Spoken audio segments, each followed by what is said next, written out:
Hey everyone, welcome back. I know it's been a bit since my last video, but that's because I was in Hawaii for the Pokemon Go World Championships, and even though I did not defend my title, it was a lot of fun, and I'm very much looking forward to the next season. And speaking of the new season, I'm going to try out the Chargebug and Shadow for Alligator Core today. I think it's a fantastic duo. It's a great duo right now, but even in the next season, I think it's going to have a lot of play. They didn't get nerfed in the moveset update, which is actually kind of massive. I'll have to make a video about that moveset update as well, but this duo I think is going to be fantastic to use, and Mandibuzz as well, very strong in the next season. A little bit ABA weak to rock types, but they're not super common right now, so I risked it today. Let's see what we can do with this Shadow for Alligator and the Chargebug team. All right, let's get into game number one here and see what kind of leads we can catch with Chargebug today. It looks like a Skarmory in the lead. I've seen a lot of people with Skarmory leads kind of disrespect Chargebug in general and in like the back line in the lead, and it seems like this team is no different. It is a Surfetched in the back, which Surfetched not really the best answer to a Chargebug, but we have to keep in mind that we don't actually have super effective damage against them, but we do have a lot of neutral damage, and we actually go for the sneak there. We were going to go for the X-Scissor, but I thought there might be a chance they'd let us get the sneak through, which we do. We get a full extra Volt Switch, and that is a Night Slash. That is not even a Brave Bird. Brave Bird would probably knock us out at this point, but at this point I know this is just a Night Slash or a Leaf Blade. I don't know what this trainer's doing at this point, but we have another X-Scissor loaded. We have back-to-back, so if they shield,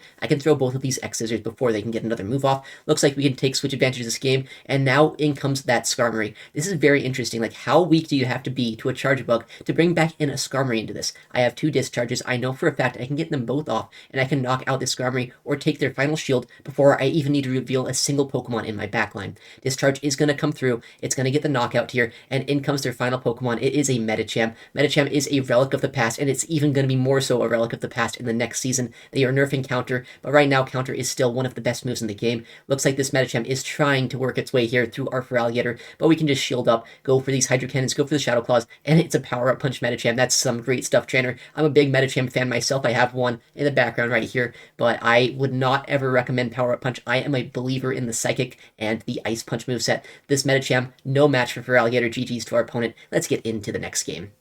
All right, Chargebug in the lead against a Shadow Victory Bell, a very neutral matchup. You might expect this to be a really good matchup for Chargebug, but you have to keep in mind this thing does a lot of fast move pressure into us. Yet another thing that's going to be nerfed in the next season. It's going to be a lot of fun to not have to deal with this as much, but this Chargebug right now is going to go for these X-Scissors, try to get the shields down, because once this Victory Bell is out of the way, I think Shadow for Alligator is going to have a lot of play. Looks like they also try to go for an alignment play there. They try to throw their energy right when I got my next X-Scissor. Once again, I get a full sneak through, and we see their backline. It's going to be a Lantern. This is a bit tricky right now. We know that that Victory Bell is going to be very tricky for a Feraligatr to deal with, and this Lantern is terrible for a backline. We need to use our Chargebug in this matchup right now, take out this Lantern, and try to line up our Mandibuzz onto that Victory Bell. They do shield that move, so they obviously do recognize that I am kind of weak to this Lantern, and at this point, I don't think I can shield myself, because if I shield, I know for a fact they get to two Surfs, so it's just kind of a wasted shield. I have to let this go and come in and sponge on my Mandibuzz. Mandibuzz is weak to electric-type damage. Oh, actually, I kind of like this play too. What you can do here is you can go shield once, farm them all the way down. I thought I'd try to sponge energy on Mandy, but no, this makes a lot of sense too, because I can go for the Ice Beam against that Victory Bell, and then I'll still have a lot of health on my Feraligatr for whatever their final Pokemon might be. If I see that Victory Bell come in, I'm going to spam that Ice Beam. I want to make sure I don't take a single Razor Leaf. Looks like it does come in. Ice Beam coming through. What is their final Pokemon going to be this game? We're going to see them bring in a Wigglytuff. Okay, well, that's a terrible thing for a whole team to see. Chargebug's probably our best answer to that, but even Chargebug gets two shielded through, so I am so happy shields are down that this Hydro Cannon can land, and now Mandibuzz is going to have to try its best to get to two Aerialises to knock out this Wigglytuff. Unfortunately, Aerialis is not a strong move, and Snarl is a very weak move in terms of fast move pressure, especially against Fairy types, so I know one won't knock out, and I know I can't fast move down. They throw energy here. Can my Mandibuzz survive? If they go for Icy Wind, I know I win, but if it's Disarming Voice, which it is, it's going to come very close. We get the ace at the last second here. We have a little bit of our Feraligatr, and we have this Mandibuzz that can just barely close out the game against this Wigglytuff. A very interesting team from our opponent. I don't really respect the Wigglytuff and Victory Bell duo, but I guess if you don't believe in Skarmory, that's a team you can use.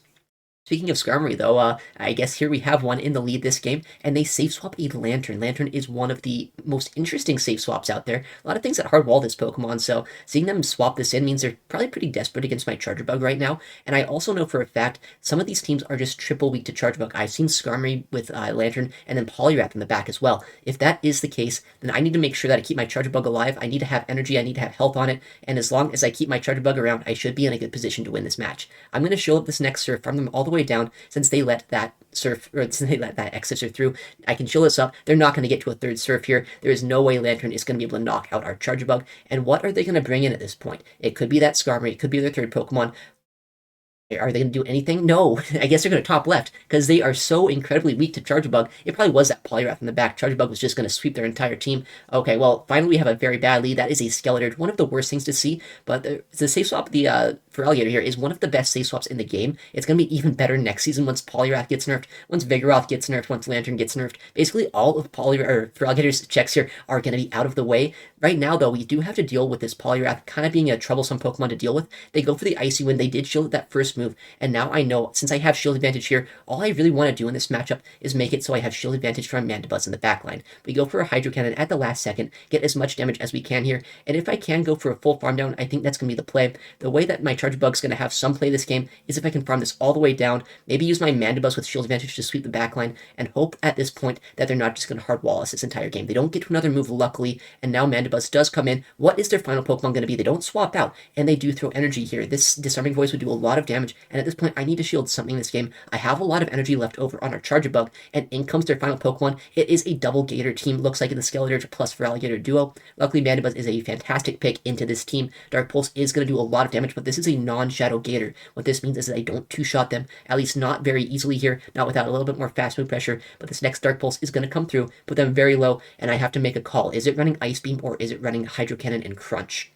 And no shield, it's an Ice Beam, unfortunately, that comes through. Fortunately, though, since it is a non-Shadow for Alligator, I actually survived that kind of well, and they would have got to 2 Ice Beams anyway here, so I guess it doesn't really matter if I made that call correctly or not. What really matters, though, is getting this farm down. I get the full farm down, I have almost 2 Dark Pulse loaded. I do 1 Snarl, I throw the Dark Pulse. It's going to either get the knockout, well, it probably doesn't quite knock them out here, but it's going to put them very low, and I know they were 2 Incinerates off of getting to their next Disarming Voice, so I can get this next move here, and now, if they have to throw energy to knock me out, then I'm going to be able to win the game with Charjabug. If they don't throw energy, I just Snarl them down, so they're forced to throw energy here. My Charjabug has so much energy, so much health left over. I know for a fact I can come in, go for a Volt Switch, and knock out the Fire type here with our Bug type. GG's to our opponent. Alright, next match, what are we going to see our Charjabug into? Alright, a very neutral lead. There is actually a breakpoint here with Powder Snow and Shadow Claw, so if they do have it, then the 2-shield matchup is actually very bad for me. It looks like they do have it here. They're doing quite a bit of fast move pressure already, so I'm just going to no-shield this, try to take any advantage that I can out of this matchup, and see what they're going to do. Obviously, they threw after 5. That was not a Drill Run. Drill Run is 6, so going after 5, I'm going to no-shield that and know for a fact it's going to be the less damaging move. Go for these discharges, try to get shields from them. Looks like they actually let it go, though. I can go for a shield and farm down, or another play I like to do is let this go, come in with Feraligatr, and get a lot of energy lead there. Feraligatr is pretty much unchecked in most of the teams that I've seen up this much energy, so it's really going to come down to whatever their final Pokemon might be this game. It's going to be a Trevenant. Okay, yeah, that's a fantastic Pokemon to see here. I can go straight Hydro Cannon, Shadow Claw rips through this thing's health, so even though Hydro Cannon is resisted, it's a great move. Shadow Claw doing a lot of damage here, and they do end up shielding that attack, which means they must be very scared of Feraligatr. With that huge energy lead that I had, I know for a fact I can get to these 3 Hydro Cannons before they can land a Seed Bomb on us. We go for the Hydro Cannon, we have back-to-back here. My Feraligatr has a lot of attacks, so even if they try to CMP us, there's a chance that my Gator beats Trev in CMP. They don't even throw. We have the Hydro loaded, and now it's going to come down to what the final Pokemon is to see how much play we might have. What could they possibly have in the back that'd be weaker than Trev into Gator? Looks like it is a Skarmory, so they are actually just so weak to Gator with this entire team. Shadow Claw on the Alolan Sandslash would have actually had like some sort of play into me, but no, they were running Powder Snow. So Powder Snow, A-Slash, Skarmory, I guess ABA. They're triple weak to fire. They're literally triple weak to fire. They have a grass type and 2 steels. That team is so crazy, but I guess, you know, whatever works in this meta for this trainer, they're just trying to get through the last couple days of the Go Battle League season while they can. Fair enough, I guess, but Mandibuzz able to close out this game with Dark Pulse, knocking out the Skarmory and taking the win there. GG's to our opponent. Very interesting team. In the next game, Charjabug in the lead against yet another Skarmory. This is a much better steel type than that A-Slash we saw, and this time they're actually staying in for a second. When I see this, I have to assume it's either a Poliwrath in the back or something else that's just incredibly weak to Charjabug. I'm going to shield up a potential Brave Bird, keep my Charjabug alive so I can use it later on potentially in this game. In comes, okay, so they're actually going to stay in this matchup. I thought they tried to do a Brave Bird and swap, but no, they did a Sky Attack bait, so they might be staying in here for a second. They let that go, I get a full Volt Switch down, or I would have if they didn't swap out. Yet another Skarmory A-Slash core. I'm going to go for the X-Scissor, because if this is what they bring in, I feel like they're going to shield, and they do. I have the Discharge loaded now. Are they going to want to shield yet another move? If they do, I can come in with my Gator. If they don't, I just let my Charjabug go. They do end up shielding that. I have almost a full health Gator at this point. Well, I do have a full health Gator. I have a half health Charjabug as well that I was able to save. That Skarmory is so low at this point, there's not much it can do. They do bait us there with an Ice Punch, but I know for a fact my Gator can get to this move on CMP, not take a move from this Alolan Sandslash. Hydro Cannon comes in, knocks out that A-Slash, and their final Pokemon is revealed. I guess that's why they were staying in the lead. They were hard ABA weak to Electric with a Toxapex in the back.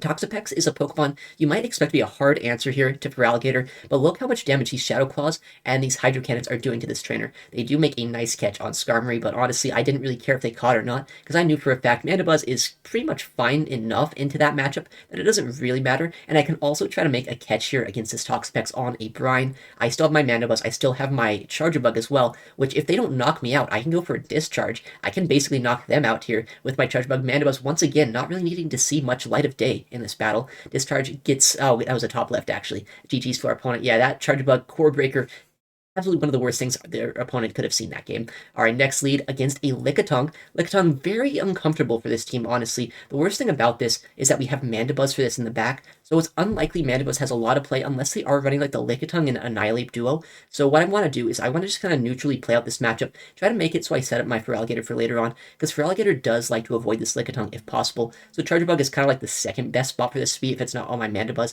We're going to go for this X-Scissor. As you can see, they're already in the yellow health. Yellow is going to be very nice for a farm down range for our Mandibuzz, especially now that they're in the red health.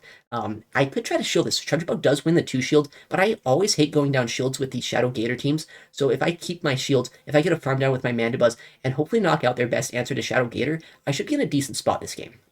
They're staying in here, so I'm thinking there's actually a pretty good chance there's an Annihilate in the back. If they're staying in, throwing energy, that probably means they're kind of scared of Mandibuzz. There is an Ape, but for some reason they hard swap it here. They bring in their Annihilate. That might be the craziest play I've seen in a while. If they're running Ice Punch or Close Combat, maybe I could understand why, but if it's just Shadow Ball, and Night Slash that is, then this is actually just a crazy play from our opponent. In comes a Shadow Ball. It doesn't do that much damage to us, but at this point I guess another one would knock us out here. They go for an Overfarm here. I think they have a Night Slash now actually. We go for the Aerials. Are they going to shield or let this go? They shield, so what could they possibly have in the back? I'm kind of thinking like one of the only things that could be worse than like Lickitung and Annihilate into Mandibuzz would be something like a Cresselia, and if that's what's in the back, then I know my Shadow Feraligatr should have a lot of play up shields. We go for this Ace. We almost are at the next one as well. This time they do let it go. Mandibuzz putting in a lot of work, more than I was expecting it to, and they come back in Lickitung, which is fantastic for us, because I didn't really know how I was going to take this out with Feraligatr, so getting this out of the way here is amazing for us. In comes their Cresselia. We have our Shadow Gator. Up shields, there is nothing they can do, and we can take the backline win there. Mandibuzz kind of just destroying their whole team. Speaking of destroying our team, though, they have a Shadow Gligar. That is one of the worst things to see, because you can't really swap in a Shadow Feraligatr into a Shadow Gligar and win this matchup too easily, because they are actually able to outpace you to these Aerial Aces and win the 2 shield, and they always make this play. I hate this play so much. It's so smart of them to do, though, by going for that move, getting a shield, and then swapping to Poliwrath. Not only do they guarantee that they can get shield advantage, or keep shield advantage here, they can get switch advantage as well for them. They can shield this, farm me all the way down, have basically 100 energy on this Poliwrath to go against my Charger Bug, and that is going to be absolutely terrible for our Charger Bug to deal with. I know that I can absorb this energy. I can at least survive one move and make it so hopefully Mandibuzz is going to have play in the back, but it's not like Mandibuzz is a hard answer to Gligar, so even if it's something that Mandibuzz has a lot of play into the backline, this is going to be a very tricky game to win. Unfortunately, they survive on 1 HP. They get to another move. I might be able to survive an Icy Wind. A Scald would knock us out. Barely survive that Icy Wind. What is their final Pokemon going to be? Does Mandibuzz have any way to core break their team? Well, that is not what you want to see. That is a Charger Bug in the back. One of the worst things for Mandibuzz to see right now, but GG's to them. I tried my best. That was a bit of a hard counter game, though. All right, next game against a Serperior.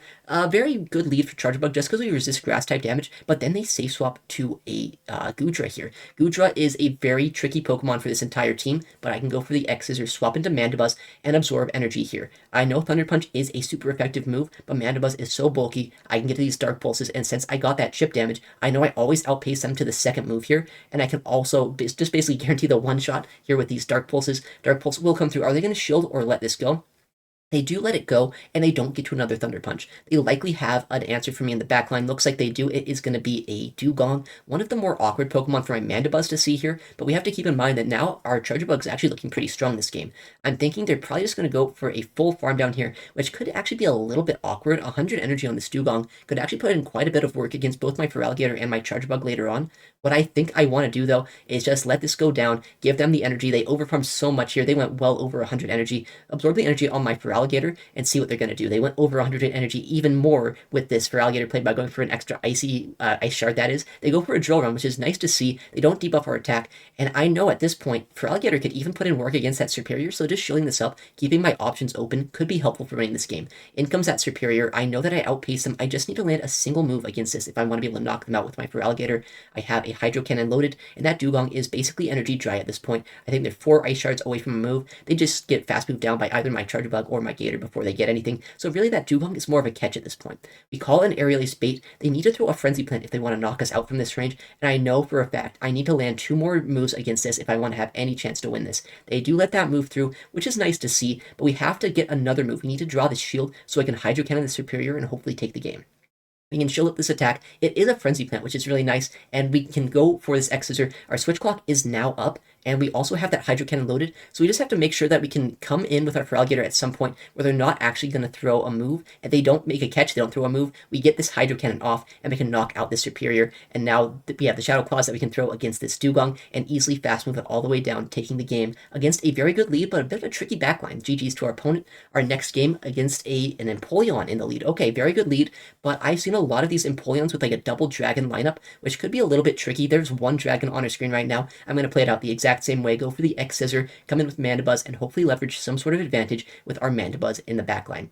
If it is a Wigglytuff in the back, that could be a little bit annoying because they could absorb all of our energy with Mandibuzz, and they could also just be kind of a horrible core breaker for our Feraligatr and our Charger Bug. And if that is the case, we probably do lose. If it's something else in the back, there might be a chance we can still win the game. I've seen some Giratina Origin, some like Dragonair with this team, maybe a Gligar, something like that, that also pairs kind of well with Empoleon. They do bring Empoleon back in, and I want to get as much chip damage as I can against this. If I can put them into fast move, farm down range, make it so I don't have to throw a charge move against this, it's going to be fantastic. That does so much damage, they let it through, and if they go for a full farm down, I guess that's fine, I could get another move off, but they throw a move at the last second here.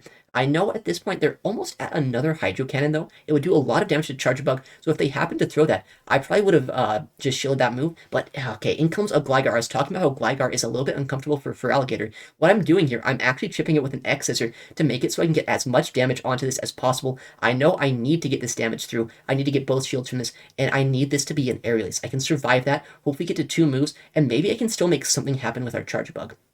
Hydro Cannon is going to come through, likely get both shields with both of my Hydro Cannons. I would love a CMP here. If they CMP'd me, I know for a fact I could win this game guaranteed, but they don't go for the CMP, they go for the overfarm. They're going to try to farm me all the way down, and at this point, this is looking kind of bad. They have a lot of energy on Gligar.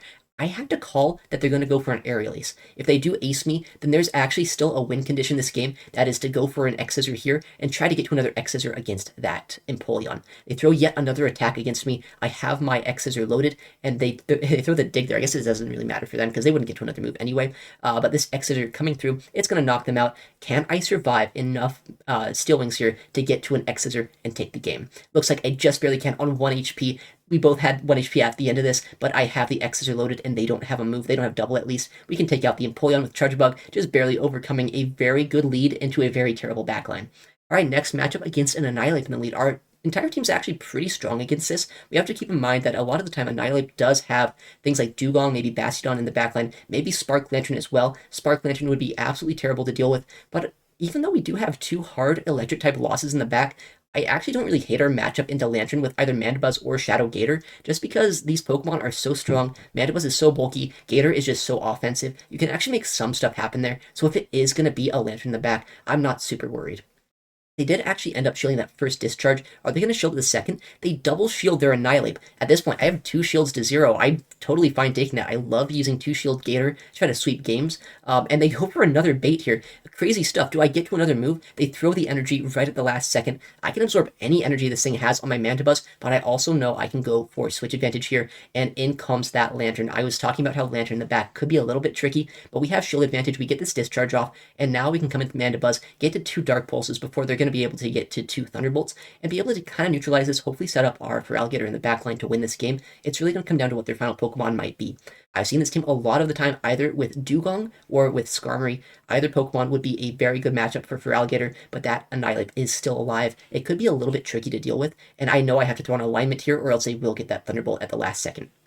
Dark Pulse might not be barely enough to knock out. I'm actually kind of fine with that, though. If I can make it so I get a Shadow Claw down against this, getting an energy lead against their backline could be very helpful. We do see that they throw a Surf, it knocks us out, and now Shadow Claw, I'll have my energy lead. what do they come in with? It's going to be that Annihilate. So either they're very weak to my Ape in the backline, or they're just kind of trying to drain my energy, I guess, at this point. We'll have to see what our Gator is going to be able to do. Gator does get the move off. We win CMP against most Annihilates. In comes the Skarmory. Gator up a shield is going to be able to tear through that thing. GG's to our opponent. All right, next game against another Lantern in the lead. If it's Water Gun, it's going to be a little bit uncomfortable just because it does have a decent amount of fast move and charge move pressure against us. But I know that I do want to neutralize this, make it so our Mandibuzz, our Gator, doesn't really have to deal with this electric-type Pokemon. And I think they might have actually CMP'd us there, which is kind of a crazy play. I could have gone for an Overfarm, get a full 4-turn move for free. But no, I guess they knew I had throw after double Exorcer here, which is a good play. This Surf will do a lot of damage. I actually like coming into my Gator here, though, getting an energy lead, making it so they probably want to stay in this matchup for a second. But they throw a move very early. If I'm confident in my counts, I'm pretty sure that's just a Surf. That is just a Surf. There's no way that was a Thunderbolt there. And they are ABA water types right now. They have the Dugong in the back with a Lantern in the lead. This is actually not the worst matchup for our Gator. And honestly, we'd rather see this here than on our Mandibuzz. So I think we're still in a decent spot. We are going to spam out as many Hydro Cannons as we can. We get to the second one. We haven't been debuffed by an Icy Wind yet. So this is actually going to do quite a bit of damage. I don't know if it's quite yet in Shadow Claw downrange. It would be kind of close at this point, but I can still shield this up, make it so they're either going to have to shield my Gator, or make it so I can come out of this matchup with a bit of energy. What are they going to do here? I'm going to go for this Hydro Cannon. It's going to do a lot. It would knock them out at this point, and Gator up energy is going to be very hard for most things in the back to try to deal with. In comes a Gligar. We have our Mandibuzz for this. We can take his shield back with our Hydro Cannon. They will get an energy lead, but honestly, that's fine. We have our Charge Bug with an X-Scissor loaded for that Lantern, and we also have our Mandibuzz that can just take all this energy that we can and make it so that our Charge Bug is going to be able to avoid this as much as possible. In comes an Aerial Ace. I know Mandibuzz is bulky. I can survive these. I can probably survive 2, maybe 3 at this point. The wing attacks will start adding up over time, but these Aerial Aces, they do almost no damage. Shadow Gligar trying its best here, but after the Shadow Claw chip, I also got onto them. It puts them very comfortably into 2 charge move range, and in comes their Lantern. We have this move loaded on our Charge Bug. I'm going to throw it. I'm going to try our best here to undercharge it as well, because I don't want to have a huge amount of health for them to farm down with that Gligar. They throw a move. If they undercharge this, put me into perfect farm down range, that is actually a very smart play. Looks like that's exactly what they're going to do here. They get a lot of farm on their Gligar, but we do land this attack. Landing this X-Scissor might actually put them into range where 1 Dark Pulse can knock them out, which means this damage, even though it's resisted, might actually be pretty important in this game. We have almost 2 Dark Pulses loaded. At this point, I might as well shield this move. I know I'd survive it, but they're getting a lot of energy here. They have a lot of moves loaded on this Gligar, but I have 2 Dark Pulses on my Mandibuzz. I think this first one is going to come through. Are they going to shield it or try to call an Aerial Ace bait? They call the bait. We knock them out. GG's to our opponent. So yeah, as I was saying at the start of this video, I think this team, at least the duo of Chargebug plus Shadow Feraligatr, could be a fantastic duo to use in the next season. Mandibuzz is also going to be very strong. It did not get nerfed, and the best thing about it is it's one of the only flying types that you can really use in the meta in the next season. The Gligars, the Skarmorys, the Altarias are all going to go away, so having this Mandibuzz as a great flying type option, I think, is something to keep an eye on. Alright, well, thank you so much for watching today's video. I stream Pokemon Go PvP nearly every day at twitch.tv/ItsAXN, so if you want to see this kind of content live, make sure to check me out there. Also, I'm going to upload a lot more to the channel. Make sure to subscribe if you want to see more content like this. Thank you again for watching. Take care, and goodbye.